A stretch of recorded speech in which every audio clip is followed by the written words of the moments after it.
Today we are going to start the part 7 of polity.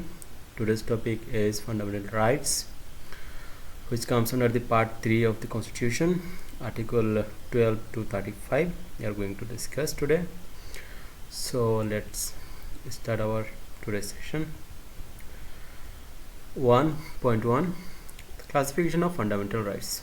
Usually we can classify fundamental rights into 6 parts. First one, right to equality. Second one, right to freedom. Third one, right against exploitation. Fourth, right to freedom of religion. Fifth, cultural and educational rights. Sixth, right to constitutional remedies. In number 1, right to equality, Article 14 tells us equality before laws. Everyone is equal before law. Article 15, prohibitions of discrimination in any ground. Article 16, equality of opportunity in public employment. Article 17, abolition of untouchability. Article 18, abolition of titles. So in Article 14, हर कोई law के आगे equal होगा, एक समान होगा. किसी के लिए लॉ नहीं बदला जा सकता और किसी को क्षमा या माफ़ी नहीं दी जा सकती अगर वो गिल्टी है तो. और बाकी जो लेजिस्लेशन या फिर लेजिस्लेटिव लॉज है, जो कल्चरल लॉस है, जो स्टेट यूनियन लॉस है, सब लॉस को मानना पड़ेगा for equal. Next, provision of discrimination.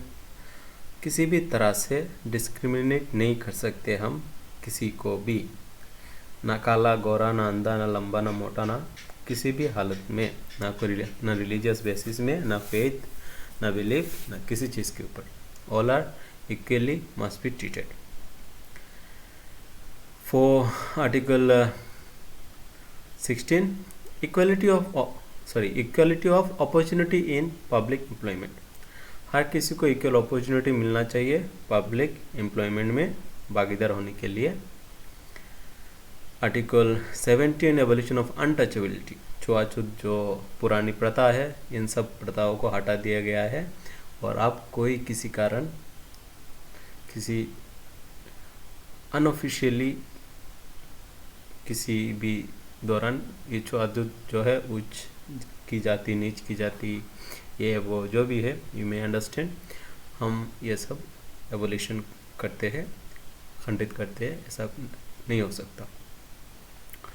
Article 18, evolution of title. पुराने महाराजा, राजा आदि जो जमींदार वगैरह जो टाइटल्स थे, इन सारे टाइटल्स को एवोल्यूशन किया जाता है. उनके कुछ फ़ायदे थे, रिजर्वेशंस थे, वो सब हटा दिए जाते हैं. सो ये सब कोई मायने नहीं है. Next, two right to freedom. Article 19, 22, article 19 से 22 तक हम राइट टू फ्रीडम पढ़ेंगे अभी. सो आर्टिकल 19 में टोटल 6 फ्रीडम्स है. आर्टिकल 19 में टोटल 6 फ्रीडम्स है, 19A से लेकर 19F तक. वो लेटर हम डिस्कस करेंगे किसी और वीडियो में. सो इससे भी क्वेश्चन आ जाता है ये कौन से आर्टिकल में पड़ता है, तो इसमें जो जितने भी 6 फ्रीडम हैं, इन फ्रीडम्स को चेक करना बहुत इंपॉर्टेंट है. नेक्स्ट, आर्टिकल 20 में protection in respect of conviction of offences. अगर कोई गलती से कोई लॉ ब्रेक हो रहा है या कुछ हुआ है और वो गलती से हुआ है, तो उसका प्रोटेक्शन भी इम्पोर्टेंट है. गलती से मतलब दोष नहीं है, फिर भी conviction of offences. Okay. Next, article 21, protection of life and personal liberty. ये क्वेश्चन पूछा जाता है. Article 21. Next, article 22, protection against arrest and detention. तो इजीली किसी को अरेस्ट या डिटेंशन नहीं किया जा सकता without proper proof and obligation. So इसलिए कोई पुलिस या फिर कोई भी एग्जीक्यूटिव बॉडी मेंबर या जो भी है कॉन्स्टिट्यूशनल, कोई ऐसा नहीं कर सकता। ठीक है, this is the freedom. Next number 3, right against exploitation, article 23 to 24, provision of traffic in human beings and force labour. Human trafficking आप समझ सकते हो, लोगों को खरीदना बेचना, एंड फोर्स लेबर किसी को ज़बरदस्ती लेबर कराना, जैसे चाइल्ड लेबर्स भी होते हैं। सो नेक्स्ट में हम चाइल्ड लेबर्स की बात करेंगे। तो फोर्स लेबर हम नहीं करा सकते किसी को। These are the right against exploitation, there is no exploitation will be granted. Next article 24, provision of employment of children in factories etcetera, बच्चों को फैक्ट्रीज आदि में काम नहीं करा सकते हो, जो भी माइनर्स होंगे। Next point 4, right to freedom of religion, article 25 से 28 फ्रीडम ऑफ रिलीजन को हम गवर्न करते हैं। Freedom of conscience and free of profession, practice and propagation. ठीक है, सो ये भी क्या है, एक कोई भी आप फ्री आप अपने हिसाब से प्रोफेशन कर सकते हो। फ्रीडम ऑफ कॉन्सेंस, अब अपने नॉर्मली अगर बात करें सब कॉन्सेंसली आप जो भी करना चाहते हो दे आर अलाउड, इसमें कोई वो नहीं है। प्रैक्टिस भी कर सकते हो, प्रोपगेशन भी आप रख सकते हो। ठीक है, आर्टिकल 26 क्या कहते हैं, freedom to manage religious affairs, आप अपने रिलीजियस के हिसाब से जो भी अफेयर्स फंक्शंस वगैरह, जो भी पूजा पाठ, ईद, मुहर्रम, जो भी है चर्च आदि में जो भी फंक्शंस होते हैं, जो भी ऑर्गेनाइज होते हैं, वो कर सकते हो। There is no restriction over this, but it must be a peaceful way. Next article 28, freedom from payment of taxes for promotion of any particular religion, किसी भी रिलीजियस प्रमोशन के लिए कोई भी टैक्स नहीं देना पड़ेगा। ठीक है, तो आर्टिकल 28 में it is mention that the taxes are not or taxes are not allowed, they no need to pay taxes for promoting your religious beliefs, activities or anything. Okay, but that not be forced promotion. Okay, next point 5, cultural and educational rights, article 29 to 30, protection of interest of minorities. Article 29 says there must be a protection of interest of minorities, minorities की interest को protect करके रखना पड़ेगा। Majority वाले ज़बरदस्ती minority interest को दबा नहीं सकते। सो आर्टिकल 30 क्या कहते हैं, right to establish and administer educational institution. Article 30 educational institution को बढ़ावा देने के लिए राइट देता है। सो इसमें हम पॉइंट 5 में क्या देखें, cultural and educational rights. So we can see the cultural and education rights में दो चीज़ें हैं, एक protection of interest of minorities होगा और दूसरा तो establish and administer educational institution. Point 6, right to constitutional remedies, article 32 heart and soul of constitution भी इसे कहा जाता है। तो right to move the supreme court for enforcement of fundamental rights, यही आर्टिकल है आर्टिकल 32 जो सुप्रीम कोर्ट को पावर्स देता है, वो फंडामेंटल राइट्स को एनफोर्समेंट में डाल सकते हैं, they can enforce the fundamental rights. ठीक है, considered as the heart and soul of the constitution, इसको heart and soul of the constitution भी कहा जाता है। नेक्स्ट इंपोर्टेंट पॉइंट्स डिस्कस करते हैं। कुछ आर्टिकल्स, दो आर्टिकल्स को छोड़ के, for example let me read the one, available to the citizen, सारे जो फंडामेंटल राइट्स है वो इंडियन सिटीजन्स के लिए अवेलेबल होंगे, बट आर्टिकल 14 एंड 21 फॉरेनर्स के लिए एप्लीकेबल नहीं होंगे। इसको इस तरीके से लिखा गया है, the available to the citizens except article 14, 21 also, except article 14 and 21 also available for non citizens, but ये आर्टिकल 14 और 21 दोनों एप्लीकेबल नहीं है। आर्टिकल 14 में क्या होता है, इक्वलिटी बिफोर लॉ, आर्टिकल 21 में protection of life and liberty. So ये फॉरेनर्स को नहीं दिया जाएगा, फॉरेनर्स के लिए लॉ इक्वल नहीं होगा और इनकी life, protection of life and liberty की गारंटी हम नहीं ले सकते। So can be suspended during emergency, क्या क्या आर्टिकल्स, फंडामेंटल राइट्स जो है आर्टिकल 14 एंड 21 ये जो है डिस्कस कर लिया। अभी देखो फंडामेंटल राइट्स जो है सस्पेंड किया जा सकता है ड्यूरिंग इमरजेंसी। कौन सा इमरजेंसी में, आर्टिकल 358 एंड आर्टिकल 359, ये जो आर्टिकल है ये सस्पेंड किया जा सकता है, ठीक है। Now reasonable restriction can be imposed on some rights, किसी भी रीजनेबल या फिर सिचुएशन जो है, सिचुएशन के बेस के ऊपर रीजनेबल रेस्ट्रिक्शन लागू किया जा सकता है किसी कुछ राइट्स के ऊपर, depending on the situation. Okay, next, DPSPs are not enforceable by the court, part 4। हम ऑलरेडी DPSP के टाइम पे हम पढ़ लिए थे कि DPSP को एनफोर्सेबल नहीं है, but fundamental rights part 4A article 51 है, fundamental duties for article 51A are not enforceable but fundamental rights in nature, fundamental in nature, मैं बहुत गड़बड़ कर रहा हूँ, कंसिडर फंडामेंटल राइट्स, फिर से मैं गलती कर रहा हूँ। Fundamental duties part 4A article 51A are not enforceable but fundamental in nature, enforceable नहीं होगा बट ये फंडामेंटल इन नेचर में रहेगा, ठीक है। फंडामेंटल मतलब बहुत ज़रूरी है ये। आर्टिकल 51A में हम क्या सीखते हैं, फंडामेंटल ड्यूटीज़ के बारे में सीखते हैं, our responsibility towards the nation, free welfareness, और अपने देश के लिए जो भी रेस्पेक्ट हमें शो करना है,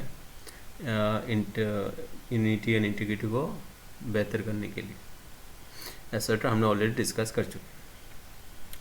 नेक्स्ट कुछ रेट्स के बारे में हम डिस्कस करेंगे जो आर्टिकल 32 में दिया गया है। लास्ट 1-2 वीडियो में मैंने कहा था अपकमिंग वीडियो में हम रेट्स को डिटेलली डिस्कस करेंगे। सो ये रेट्स किसके पास होते हैं, ये रेट्स किसके पास होते हैं, पार्लियामेंट के पास होता है, और ये जुडिशियल रेट्स है, तो आर्टिकल 32 के अंदर ये रहेगा। So habeas corpus means to produce a person before the court. Habeas corpus के रेट्स में क्या रहेगा, कोई रेट लागू किया गया है तो उसका मतलब ये होगा, फॉर एग्जाम्पल अगर हेबियस कॉर्पस लागू किया गया है मतलब someone you have to produce to a person before the court, किसी उस इंसान को कोर्ट के सामने लाया जाए। मैंडामस में क्या होगा, to issue a command to the public authority, किसी भी पब्लिक अथॉरिटी को कोई ऑर्डर कमांड किया जा सकता है, यह है मैंडामस। प्रोहिबिशन में क्या रहेगा, to stop a lower court from exceeding its jurisdiction, किसी भी लोअर कोर्ट को अपना जुरिडिक्शन को बंद करने के लिए प्रोहिबिशन का रेट लागू किया जाता है। को वारंट क्या है, to ask by what authority a public office is held, इसको हम ऐसे भी समझ सकते हैं, किसी भी अनऑथोराइज्ड वे में किसी को अरेस्ट किया गया तो वो नहीं होगा, उसी के ऊपर रेट्स लागू किए जाएंगे, इसको को वारंट कहा जाता है। Okay, next certiorari. Okay, certiorari जो है to quash the order of lower court and authority, किसी भी लोअर कोर्ट की अथॉरिटी की ऑर्डर को अगर हम ऑल्टर करना पड़े, चेंज करना पड़े, तो ये टेरिटरी में आएगा।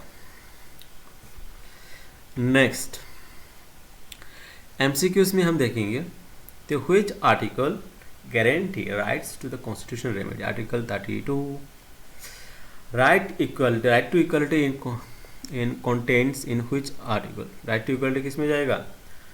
Article 14 to 18 option A. Heart and soul of the constitution किसको आ जाता है? Article 32 which right is not available to the citizen। कौन सा राइट्स? राइट ऑफ लाइफ और right to freedom, okay, is not applicable to the non-citizens। to right to freedom, let me check, right to freedom, okay, right to freedom में जो 21 होगा article वो non citizen में जाएगा। तो इसी तरह क्वेश्चन इनडायरेक्टली पूछा जाएगा, तो इसलिए देख लेना राइट टू फ्रीडम, तो option C. Next freedom to manage religious affairs in under. तो रिलीजियस अफेयर्स कहाँ से शुरू होते हैं? 25 से 28 तक। तो यहाँ पे क्या होगा? आर्टिकल 25, जहाँ पे रिलीजियस अफेयर्स को प्रमोट कर सकते हैं हम। Okay, option is B. So which article prohibits untouchability. Untouchability कौन सा वाला है? Article 17। Article 17, article 17 evolution of untouchability. ठीक है, option B. Which writ is issued to bring a person to the court. कौन सा हुआ? Habeas corpus. ये रेड्स थोड़ा इम्पोर्टेंट देख लेना। ये बेसिकली 5 रेड्स है और इसमें से एक रेड्स के बारे में पूछा जाएगा। ये रेड्स किस पर्पस के लिए? So habeas corpus to produce a person to the court, mandamus to issue a command or order to the public authority, prohibition to stop a lower court from exceeding its jurisdiction, order को cancel करने के लिए provision लगाया जाता है। अच्छा, इसको तो याद रह जाएगा। वारंट क्या है? इलीगल डिटेंशन और पब्लिक और to ask by what authority, मतलब किस अधिकार से या फिर किस हमारे पास क्या प्रूफ है उसको अरेस्ट करके ले आए, क्या क्या मतलब तुमको वारंट किसने दिया? तो दिस वारंट। और हम फिल्मों में देखते हैं कि तुम्हारे पास वारंट है क्या, तो दिस इज कॉल्ड वारंट। आपको वारंट चाहिए, कोर्ट से आपको ऑर्डर चाहिए, तो this is called warrant. Territory में क्या है? तो quash the order of the lower court authority और authority, quash the order of a lower court authority. अगर लोअर कोर्ट की ऑर्डर और को अगर चेंज करना हो वगैरह वगैरह। सो लास्ट वन डिस्कस किया कि हमने right against exploitation is given by article 23 से 24। ठीक है, exploitation against whom, exploitation against provision of traffic and human being and force labour, provision of employment of child. ठीक है, तो एक्सप्लॉयटेशन 2 तरह के होंगे। एक, इंसानों की खरीदी बेची नहीं हो सकती है, फोर्स लेबर नहीं किया जा सकता, ज़बरदस्ती किसी का काम नहीं करवा सकते, और दूसरा होगा चाइल्ड लेबर। सीधी बात है, चाइल्ड लेबर। 2 ही प्रोविजन है एक्सप्लॉयटेशन का। ठीक है, क्विक रिविजन 6 कैटेगरी में आएगा fundamental rights. Most important fundamental rights कौन सा है? आर्टिकल 14, 19, 21, 32। ठीक है, 14 में क्या होगा? Equality before law. 19 में क्या होगा? फ्रीडम। 21 में क्या होगा? Life and liberty. 32 में क्या होगा? रेमेडीज। 32 को हार्ड एंड सोल कहा जाता है। रेट्स कितने हैं? 5 रेट्स है। और ये सारे जो आर्टिकल्स है, आर्टिकल्स रेंज में जाएगा। इन सब का डेफिनेशन यहाँ पे दिया है, इसको रिवाइज कर सकते हैं। सो we are coming to the next part in the next video about directive principle of state policy। इसको हम थोड़ा डीपली एनालाइज करेंगे। ठीक है, ऑलरेडी हम डिस्कस कर चुके DPSP को, और रो लेवल में आप इसको थोड़ी डीप लेवल में डिस्कस करेंगे, जिस तरह हमने आज फंडामेंटल राइट्स को डिस्कस किया है। So again I am going to say focus, be consistent and be in discipline and success will come easily.